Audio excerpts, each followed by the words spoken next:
कहते हैं महादेव के दरबार वही जा सकता है जिसको बाबा का बुलावा आता है। और सच कहूँ तो महीनों पहले प्लान बना के जाने वालों का कैंसिल हो जाता है और सालों से न जाने वालों का प्लान घंटों में भी बन जाता है। बस यही है महादेव की माया। इस वक्त जब से चार धाम के कपाट खुले हैं तब से रिकॉर्ड तोड़ लोग यहाँ पहुँच रहे हैं।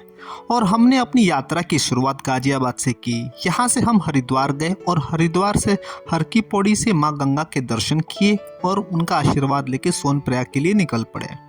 हरिद्वार से हम चंबा और टिहरी लेक होते हुए सोनप्रयाग और फिर गौरीकुंड के लिए निकल पड़े।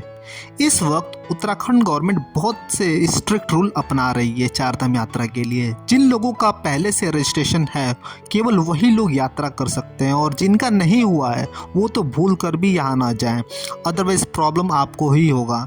क्योंकि यहाँ ना तो आपको रहने के लिए ढंग से होटल मिल पाएंगे और ना ही खाने का ढंग से आपको सुविधाएं मिल पाएंगी, क्योंकि पहाड़ों पे आपको पता ही होगा सुविधाएं बहुत ही सीमित हैं। और अगर मिलेगा भी तो आपको 4 से 5 गुना ज़्यादा रेट पे करना पड़ेगा। हम लोगों की यात्रा फिजिकल और मेंटल दोनों तरीके से बहुत ही चैलेंजिंग होने वाली थी, क्योंकि हम 600 किलोमीटर की जर्नी बाइक से ही कर रहे थे।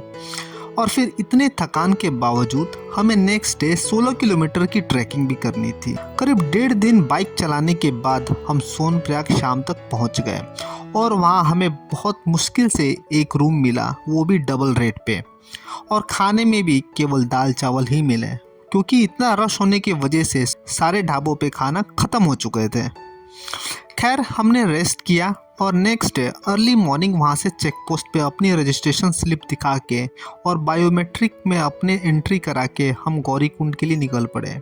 यहाँ आप जब भी आएँ तो गौरीकुंड के पास एक नेचुरल हॉट वाटर स्प्रिंग है, वहाँ ज़रूर नहाएं, जिससे आपके बॉडी की सारी थकान दूर हो जाती है। केदारनाथ की यात्रा एक हाई एल्टीट्यूड ट्रैक में से एक है, इसलिए आपको पहले से ही सभी ट्रैकिंग गियर्स के साथ लेके आना चाहिए ताकि आपको वहाँ पे कोई प्रॉब्लम ना हो बदलते मौसम की वजह से। जैसे waterproof shoes, winter jacket, 4 से 5 जोड़ी मोजे, raincoat, gloves, normal and winter cap, sunglasses, medicines, first aid kit, packed and dry fruits और सबसे इम्पोर्टेंट कैश अमाउंट आपको रखना पड़ता है, क्योंकि यहाँ पे आपको एटीएम की सुविधा बहुत ही लिमिटेड है। हम जैसे जैसे गौरीकुंड से आगे निकल रहे थे यहाँ के नज़ारे और भी बेहद खूबसूरत होते जा रहे थे। यहाँ आपको बीच बीच में बहुत सारे छोटे छोटे वाटरफॉल भी देखने को मिलेंगे, पर सावधानी से इसके आसपास से होकर निकलें, क्योंकि ऊपर से कभी भी पत्थर आकर गिर सकते हैं। अभी हाल ही में यहाँ के लोकल अथॉरिटीज़ ने मंदिर के 200 मीटर के एरिया में फ़ोन और इंटरनेट को बैन कर दिया है, जिसका रीज़न तो दोस्तों आप सभी को पता ही होगा। बस बाबा की भक्ति करिए वहाँ पहुँच के और कुछ देर महादेव का ध्यान करें। यकीन माने दोस्तों, आपको जितना सुकून कुछ पलों में मिलेगा उतना सुकून आप पूरे साल आपको नहीं मिला होगा। और हमने देखा है कि चार धामों में सबसे ज़्यादा यात्री केदारनाथ ही आते हैं।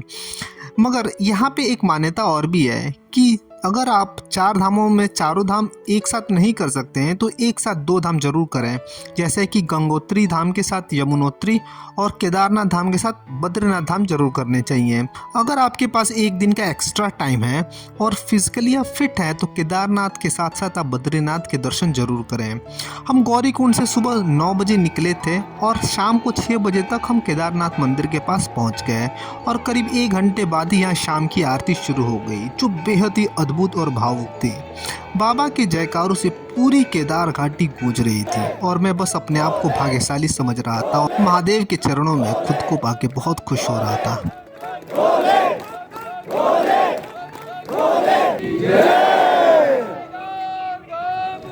जय